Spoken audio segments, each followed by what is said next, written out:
addatti kaalamuu qabu dhimmi guddaan hojii guddaa barbaadu dhimma Mooyaaleeti. Mooyaalee irratti siyaasa bal'aadha kan gaggeeffamaa jiru. Konfliktii salphaa ta'e miti kan gaggeeffamu.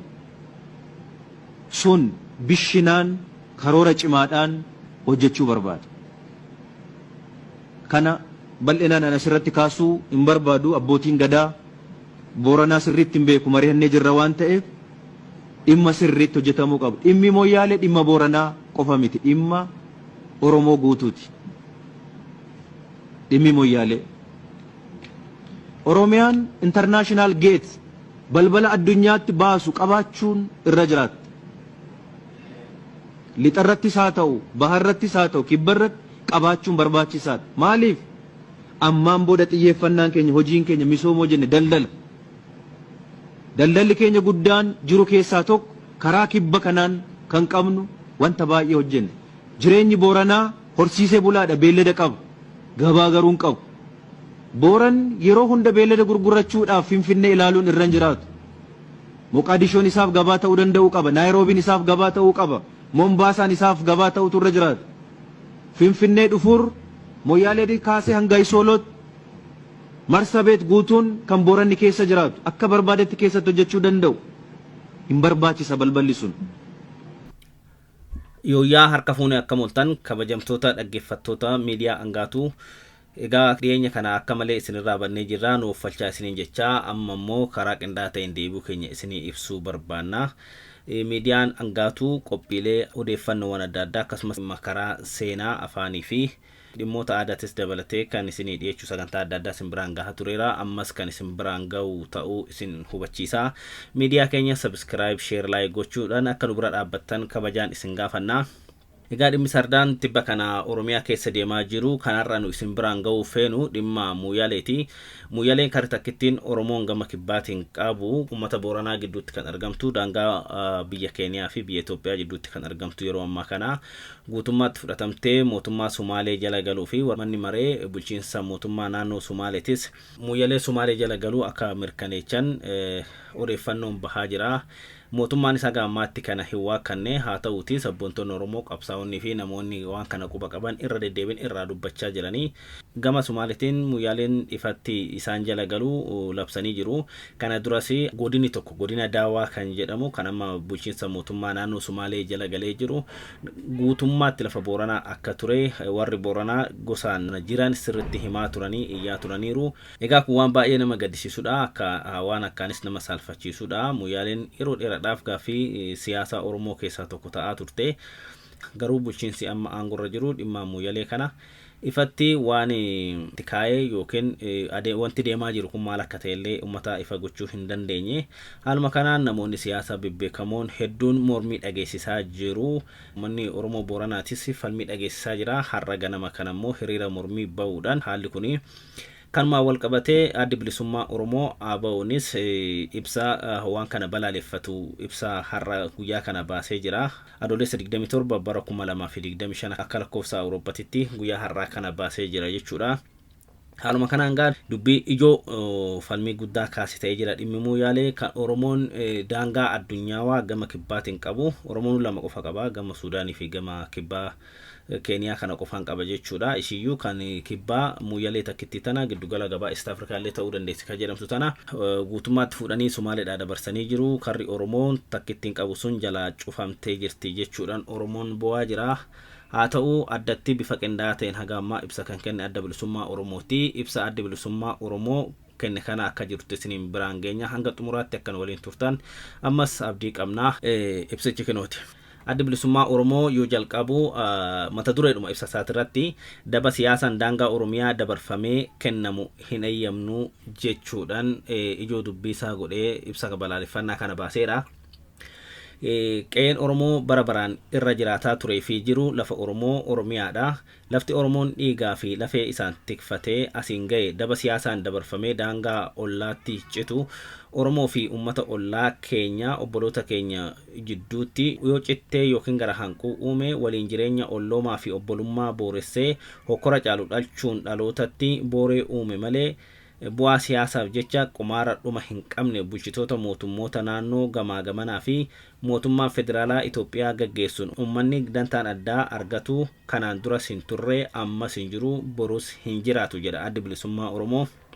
Manni maree bulchiinsa mootummaa naannoo Sumaalee walgahii isaa dhaabbataa saglaffaa gaggeeffate irratti onoota 14 daangarra jiran bulchiinsa naannichaa bifa haaraan ijaarrachuuf jiru jala galfachuuf murteesse keessaa Muyyalee qe'ee hangafticha Oromoo Oromiyaa irraa kutuun kan isaa taasifachuu murtoo dabarsan Adda Bilisummaa Oromoo ABO'n mirkaneeffatee jira jedha. Adda Bilisummaa Oromoo ragaasaa mirkaneeffachuudha ibsa jechuudha. Asirratti mootummaan naannoo Oromiyaas kan harki isaa furdateef Oromoo cabsuu irratti malee Oromoo fi Oromiyaa tiksuu miti.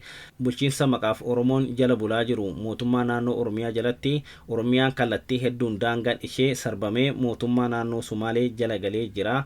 Adda Bilisummaa Oromoo dhimma dirree dhawaa fi madda walaabuun walqabatee ibsa kanaan dura baase keessatti akkuma irra deddeebi'ee jechaa ture gandoonni hedduun onoota daangaa irra jiranii humnaan qabatamanii uummanni keenya qaama mootummaa itti himatu akka dhabee Adda Bilisummaa Oromoo dabalataan caasaa isaa irraa mirkaneeffateera. Akka caasaa keenya irraa mirkaneeffachuu dandeenyetti hanga ammaatti qe'een Oromoo kanneen akka Cinaaksan, Hulluuqoo, Bilaalee, Araaraaf, warra Dadoo, Dhawiisaa, Qaligaa warra Si'aayyoo, Darbilee, Tamaam, Caffee Baaduu, Eelaa Agamsaa, Kuluuloo, Eelaa Ahamaar, Hassoolee, Jiriilee, Feraad, Dhulaaleeyyii, Golbeeb jedhaman mootummaa federaalaan deeggaramee mootummaan naannoo Sumaalee humnaan of jala galchuun alaabaa isaanii irra dhaabbatanii jiru.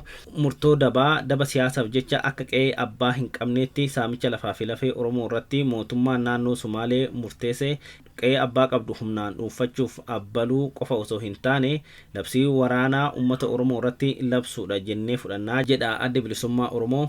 Dhimma daangaa Oromiyaa mootummaa naannoo Sumaaleetiin waldaangessuu irratti gochaa garajamummaa pirezidaantiin mootummaa naannoo Sumaalee duraanii Abdii Illee humna addaa Sumaalee Liyyuu Haayilii Sumaalee Oromootti bobbaasuun ilmaan Oromoo kumaatamaan daangaa Oromiyaa irraa buqqisiisee ture. Dhumaatii fi buqqaatiin Oromoo irra gahee weerarri daangaa fi saamichi qe'ee fi qabeenya Oromoo uummata keenya humnaan qe'ee isaa irraa buqqisuun godaantuu taasisuun bulchitoota mootummaa naannoo Sumaalee faaraa ta'uu baatus gochaan bulchitoonni mootummaa naannoo Sumaalee har'as gochaa jiran madaa uummata Oromoo irratti ashaboo firfirsuudha jenna jedha ABO'n ibsasaa kanaan. Mootummaan naannoo Sumaalee badii fi balleessaa daangaa hin qabne hojjetaa jiruun ilmaan obboloota Oromoo fi Sumaalee walitti buuse godaannisa seenarraa of hambisuuf murtoon murteesse murtoo dabaa ta'uu hubachuun alaabaa mootummaa naannoo Sumaalee Muyyalee Oromiyaa keessa dhaabe akka buqqisu ABO'n gadi jabeessee dhaama. Kun ta'uu hanqatee obboloota ollaa lamaan gidduutti adeemsa daangaa babal'ifachuu fi ofittisuuf balaa dhalatuu fi lubbuu uummata nagaa gaaga'uuf kan itti gaafatama seeraa fi seenaa jalaas hin baane isin bulchitoota har'aa warra dantaa siyaasaaf jecha daba seenaa dhaloota gidduutti uumtan ta'uu isin hubachiifna.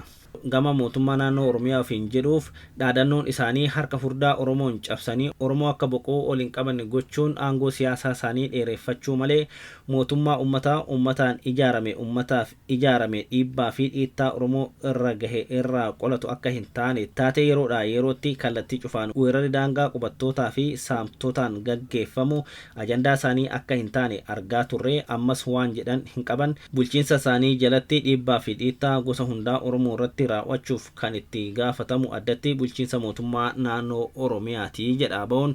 Mootummaa federaalaa gama isaan gochaan qumaara siyaasaa ittiin bexxelee ajandaa diigaa bulchitoota mootummaa naannoo lameenitti kennuun uummata lameen wal ficcisiisuuf deemu dogoggora seenaa ta'uu baruun rakkoo uummata lamaan gidduutti amma dhalcheef furmaata hatattamaa akka kennu ABO'n gadi jabeessee gaafata.